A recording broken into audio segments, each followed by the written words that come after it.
Movie के start होते ही हमें कुछ साल पहले का टाइम दिखाया जाता है, जहाँ पर कुछ वर्कर्स एक माइन में काम कर रहे होते हैं। उन पर नजर रखने के लिए एक डॉक्टर भी वहाँ पर होता है, जिसे एक आदमी बताता है कि काम के दौरान वर्कर्स को यहाँ पर कुछ रेडिएशंस यानी शुआएं महसूस हुई और उन्हें लगा कि शायद यहाँ पर यूरेनियम है, और वो बहुत खुश हो गए। उन्होंने बड़ी बड़ी मशीनरीज यहाँ पर मंगवा ली और काम शुरू कर दिया कि देखते ही देखते काम के दौरान वो जमीन अंदर घुसने लगती है, यानी एक गार में जाने लगती है। तो डॉक्टर अपनी टीम को लेकर उस केव के अंदर जाते हैं, यानी जमीन के नीचे। तो वहाँ पर उन्हें एक बहुत बड़े जानवर का स्केलेटन मिलता है, यानी ढांचा। जब डॉक्टर उस पर गौर करते हैं तो उन्हें पता चलता है कि ये कोई स्केलेटन नहीं है, बल्कि वाकई में एक बहुत बड़ा जानवर है जो यहाँ पर सो रहा था और रोशनी पड़ने पर ये जिंदा हो गया था। और फिर हमें ये दिखाया गया कि वो जानवर केव से निकलकर समंदर की तरफ चला गया था। दूसरी तरफ जापान में हमें एक साइंटिस्ट दिखाया जाता है जो कि फोन पर किसी से बात कर रहा था कि जिस जगह से वो जानवर निकला था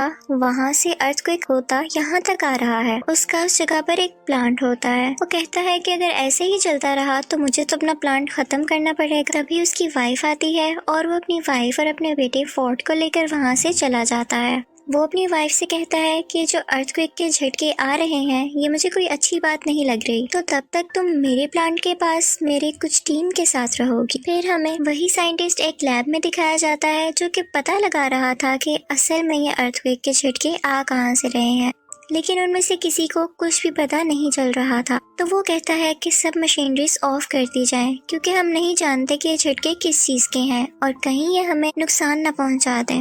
इसी के साथ वहाँ पर फिर से अर्थक्वेक आने लगता है और साइंटिस्ट की वाइफ भी वहाँ पर आ जाती है। वो वहाँ से भागने लगती है और चैम्बर में ब्लास्ट होने की वजह से एक पॉइजनस गैस यानी जहरीली गैस उसकी तरफ बढ़ने लगती है। साइंटिस्ट अपनी वाइफ को बचाने के लिए आगे बढ़ता है, लेकिन तब तक बहुत देर हो चुकी थी और गैस पूरी तरह से उस कैबिन में फैलने लगी थी। तो उसकी वाइफ उससे कहती है कि दरवाजा बंद कर दो इससे पहले कि गैस यहाँ तक पहुँच जाए, और ना चाहते हुए भी साइंटिस्ट को वो दरवाजा बंद करना पड़ता है। और इसके बाद वो काफी उदास हो जाता है क्योंकि उसकी वाइफ अंदर रह गई थी। वो उससे कहती है कि हमारे बेटे फोर्ड का ध्यान रखना, और इसी के साथ रेडिएशन की वजह से वो पूरा का पूरा प्लांट तबाह हो जाता है। फोर्ड भी ये सब कुछ अपने स्कूल से देख रहा था। अब हमें 15 साल बाद का वक्त दिखाया जाता है। फोर्ड अब एक फौजी बन चुका था और कुछ मंथ की ट्रेनिंग के बाद वो अपने घर वापस आया था। वो अब मैरिड था कि उसकी वाइफ को कॉल आती है कि फोर्ड के डैड को पुलिस ने पकड़ लिया है। फोर्ड अपने डैड से नफरत किया करता था क्योंकि वो समझता था कि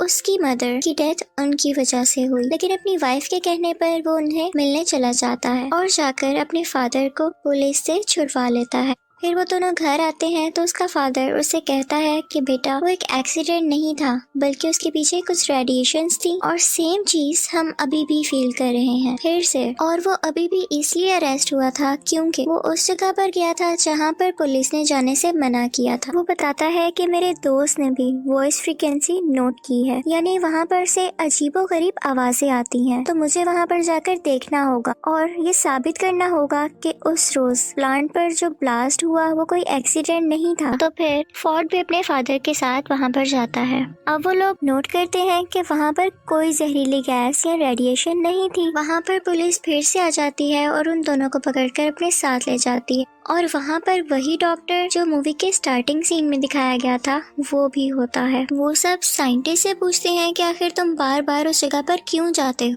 तो वो सब कुछ बताने लगता है जो वो करना चाहता था। डॉक्टर ये सुनकर बहुत हैरान होता है क्योंकि इतनी सारी इन्फॉर्मेशन तो उससे भी नहीं पता थी।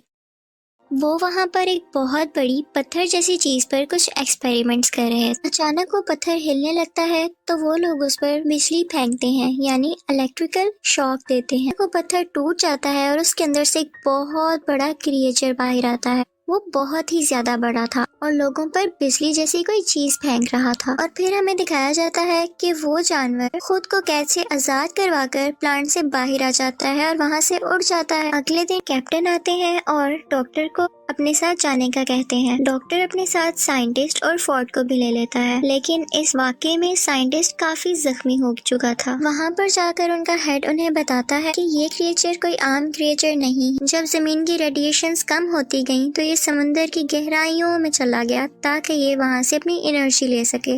वो बताते हैं कि हमारी कंपनी को भी उसे ढूंढने के लिए बनाया गया था। वो आज तक नहीं मरा और उसका नाम गॉडजिला था।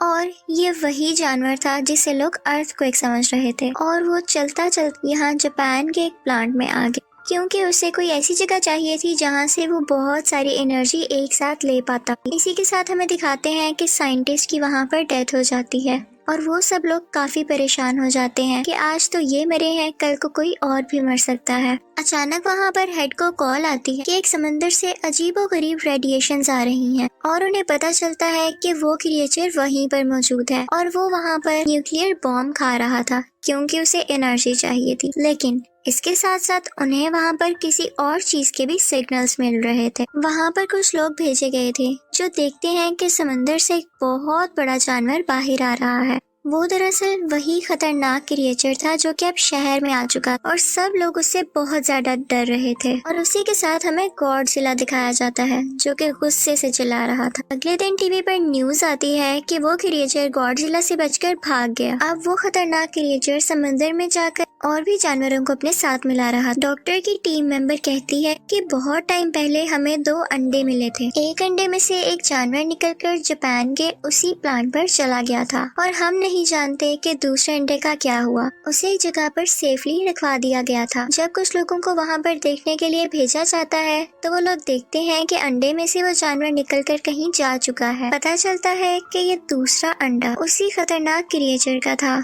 और वो उसमें से निकलकर किसी और शहर में जाकर तबाहियां मचा रहा था। इन दोनों को पुलिस ढूंढने लगती है। फिर हमें दिखाया जाता है कि डॉक्टर टीवी पर दूसरे क्रिएचर की फुटेज देख रहे होते हैं। वहाँ पर वो नोट करते हैं कि इस क्रिएचर के तो पर ही नहीं है जैसे पहले क्रिएचर के थे। रिसर्च करने पर उन्हें पता चलता है कि ये फीमेल है और पहला क्रिएचर मेल था। अब क्योंकि फोर्ड भी एक फौजी था तो उसे आर्मी के साथ हर जगह भेज दिया जाता है कि वो उन क्रिएचर्स को रोक सके। दूसरी तरफ हमें कैप्टन बताता है कि वो क्रिएचर्स बहुत तबाही कर रहे हैं, तो हेड उनसे कहता है कि हमें इन्हें एक बहुत ही खतरनाक बॉम्ब से उड़ाना पड़ेगा। तो कैप्टन कहता है कि इससे तो उन्हें फायदा होगा क्योंकि उन्हें न्यूक्लियर एनर्जी चाहिए और इससे वो और ज्यादा स्ट्रॉन्ग होंगे। तो हेड कहता है कि हम इसके सिवा कर भी क्या सकते हैं, रिस्क तो लेना होगा।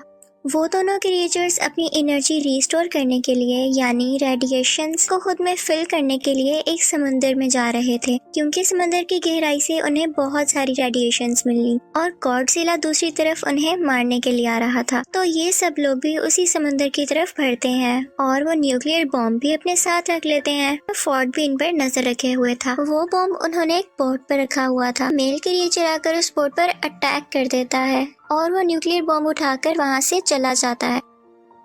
अब वो दोनों क्रिएचर्स उस बॉम्ब को लेकर वहाँ से दूर चले गए थे क्योंकि उन्हें वो चीज मिल गई थी जिससे उन्हें बहुत सारी एनर्जी मिलने वाली थी। आर्मी का और हेड का ये प्लान अब पूरी तरह जाया हो चुका था। वो लोग सोचते हैं कि हमसे तो कुछ भी नहीं हो पाएगा तो शायद गॉडजिला हम सबकी जान बचा ले। फिर हमें दिखाया जाता है कि वो क्रिएचर्स शहर में बहुत तबाही मचा रहे थे, लेकिन लकीली गॉडजिला भी वहाँ पर आ जाता है और आर्मी भी वहीं पर थी। फिर हमें दिखाया जाता है कि गॉडजिला इस क्रिएचर के सामने आ जाता है और ये लोग लड़ने लगते हैं। ये बहुत ही बड़े थे और लड़ते लड़ते बहुत चीजें डिस्ट्रॉय कर रहे थे, तो सब लोग पीछे हट जाते हैं। यहाँ पर अभी सिर्फ मेल क्रिएचर ही मौजूद था, तो गॉडजिला उससे आसानी से लड़ पा रहा था और वो उसे मारने ही वाला होता है कि पीछे से फीमेल क्रिएचर आकर उस पर अटैक कर देती है और अब गॉडजिला इन दोनों से अकेला लड़ रहा था। यहाँ पर गॉडजिला के लिए उन दोनों को मारना काफी मुश्किल हो रहा था। दूसरी तरफ हमें दिखाया जाता है कि आर्मी को अंडरग्राउंड यानी जमीन के नीचे एक घोंसले में बहुत से अंडे मिलते हैं